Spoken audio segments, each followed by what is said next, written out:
بسم اللہ الرحمن الرحیم۔ چینل کو لائک، سبسکرائب اور بیل آئیکن پر کلک کریں۔ معرکہ جاری تھا اور موت سروں پر منڈلا رہی تھی۔ حضرت علی رضی اللہ تعالیٰ عنہ شوق شہادت میں آگے بڑھے اور میدان کارزار میں اپنی جان کی بازی لگاتے ہوئے بغیر کسی تردد کے لڑنے لگے، یہاں تک کہ آپ رضی اللہ تعالیٰ عنہ نے بہت سے یہودیوں کو ٹھکانے لگا دیا۔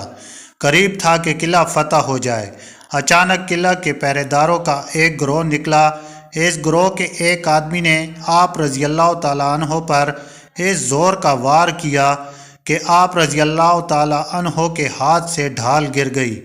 یہ دیکھ کر حضرت رضی اللہ تعالیٰ عنہ نے پکار کر کہا، اس ذات کی قسم جس کے قبضہ میں میری جان ہے، یا تو میں ابھی شہادت کا وہی مزہ چکھوں گا جو حمزہ رضی اللہ تعالیٰ عنہ نے چکھا، یا پھر اللہ تعالیٰ ضرور میرے لیے اس کو کھول دے گا۔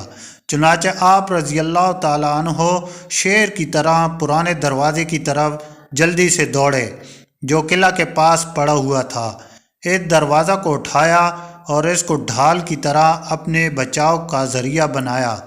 جب تک لڑتے رہے وہ دروازہ آپ رضی اللہ تعالیٰ عنہ کے ہاتھ میں ہی رہا، یہاں تک کہ اللہ تعالیٰ نے آپ رضی اللہ تعالیٰ عنہ کے ہاتھ پر اس قلعہ کو فتح فرمایا تو پھر اس دروازے کو پھینک دیا۔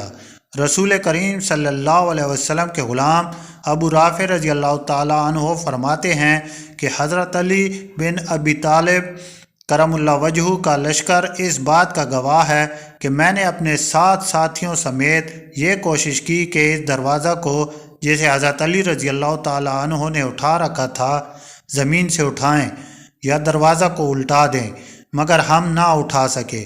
پیارے دوستو، یہ ہے اللہ اور اس کے رسول صلی اللہ علیہ وسلم کی محبت اور ایمان کی طاقت۔